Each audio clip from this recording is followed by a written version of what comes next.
deuxième sens, terme technique utilisé par les disciples de Hegel et de Marx pour désigner le processus de dépassement de deux thèses opposées dans une troisième partie appelée la synthèse. C'est donc la dialectique. L'essence maintenant. L'essence d'une chose est ce qui fait qu'elle est ce qu'elle est et non pas autre chose.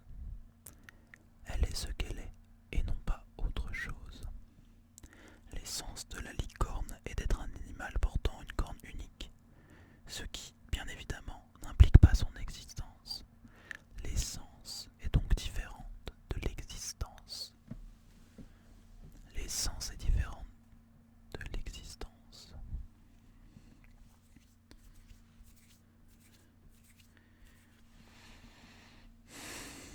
Existentialisme, philosophie qui a pour point de départ la contingence de l'homme et s'interroge sur cette énigme.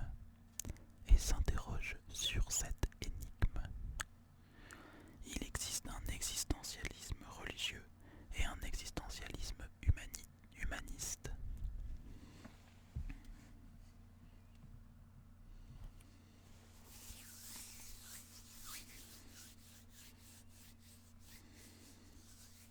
Métaphysique,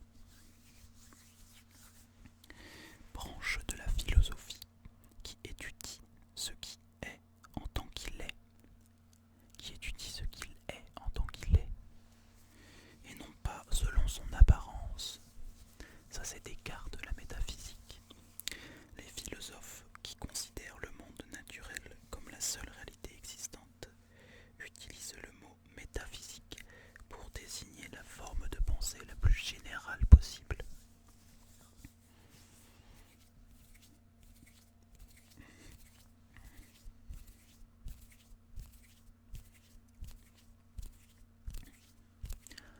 Ah oui, tout à l'heure j'ai dit le mot contingent.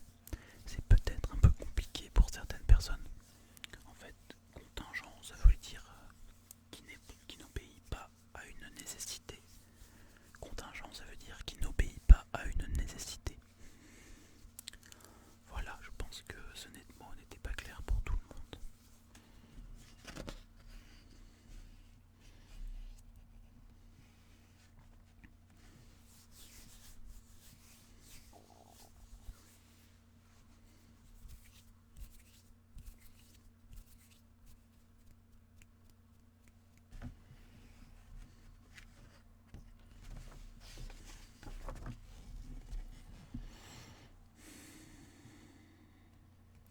Déterminisme, doctrine selon laquelle tout ce qui existe doit nécessairement être ce qu'il est, parce qu'il obéit à des causes qui elles-mêmes sont nécessaires. La théorie contraire est l'indéterminisme.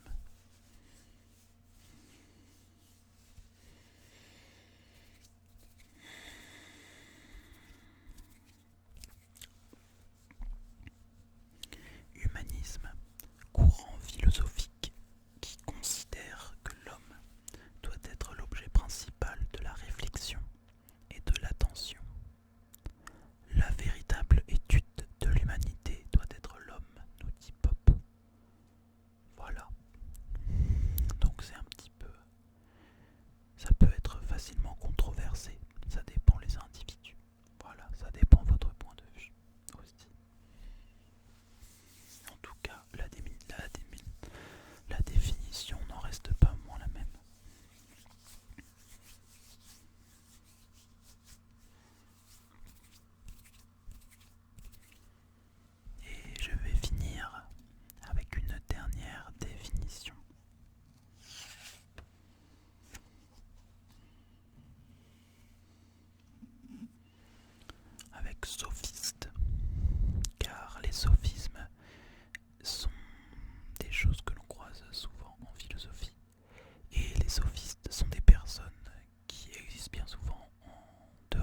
de choses dont soi-même on n'est pas convaincu ou alors on n'en sait rien.